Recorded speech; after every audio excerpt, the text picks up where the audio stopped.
রতন টাটার সাফল্যের গল্প।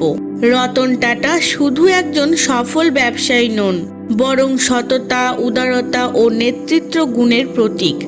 তার জীবন গল্প একধারে সংগ্রাম, নতুন কিছু করার ইচ্ছাশক্তি এবং নৈতিকতাকে প্রাধান্য দেওয়ার অনন্য উদাহরণ।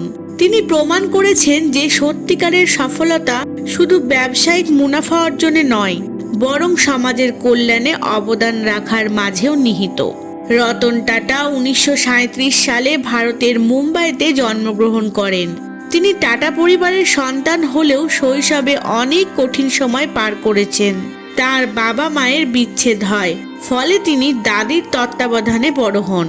ছোটবেলা থেকেই তিনি আত্মনির্ভরশীল ও আত্মপ্রত্যয়ী ছিলেন। শিক্ষা জীবনে তিনি যুক্তরাষ্ট্রের কর্নেল ইউনিভার্সিটিতে আর্কিটেকচার ও স্ট্রাকচারাল ইঞ্জিনিয়ারিং নিয়ে পড়াশোনা করেন এবং পরবর্তীতে হার্ভার্ড বিজনেস স্কুল থেকে অ্যাডভান্স ম্যানেজমেন্ট প্রোগ্রাম সম্পন্ন করেন। পড়াশোনা শেষ করে তিনি টাটা গ্রুপে যোগ দেন, কিন্তু সরাসরি কোনো উচ্চ পদে নয়। তিনি কর্মজীবন শুরু করেন টাটা স্টিলের একটি কারখানায় একজন সাধারণ কর্মচারী হিসেবে, যেখানে তাকে শ্রমিকদের সঙ্গে মেঝেতে বসে কাজ করতে হতো। তিনি বিশ্বাস করতেন নেতৃত্ব দেওয়ার আগে কাজের বাস্তব অভিজ্ঞতা থাকা দরকার। এই সময় তিনি শ্রমিকদের কষ্ট ও বাস্তব সমস্যাগুলো কাছ থেকে দেখার সুযোগ পান, যা ভবিষ্যতে তার সিদ্ধান্ত গ্রহণে গুরুত্বপূর্ণ ভূমিকা রাখে। 1991 সালে যখন তাকে টাটা গ্রুপের চেয়ারম্যান করা হয়, তখন অনেকে তার নেতৃত্ব নিয়ে সন্দিহান ছিলেন।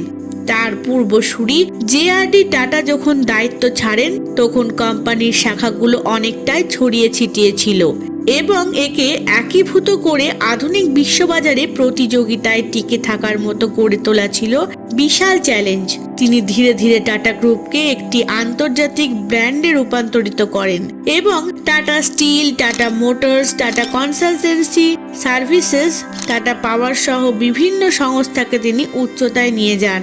রতন টাটার সবচেয়ে সাহসী উদ্যোগগুলির মধ্যে অন্যতম ছিল টাটা মোটরসের টাটা ন্যানো প্রকল্প। ভারতের মধ্যবিত্ত ও নিম্ন মধ্যবিত্ত পরিবারের জন্য কম খরচে গাড়ি তৈরির স্বপ্ন তিনি দেখেছিলেন এবং তা বাস্তবায়নের জন্য কঠোর পরিশ্রম করেন।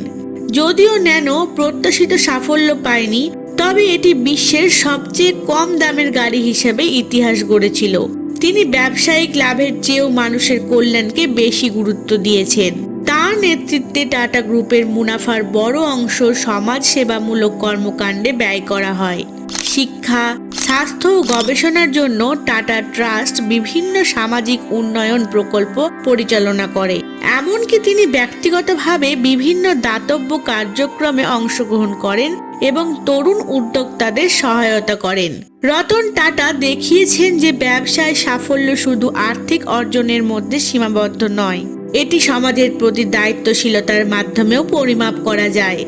তার নীতি, নেতৃত্ব ও উদার মানসিকতা তাকে কেবল একজন সফল উদ্যোক্তা নয়, বরং একজন মহান মানুষ হিসেবে প্রতিষ্ঠিত করেছে।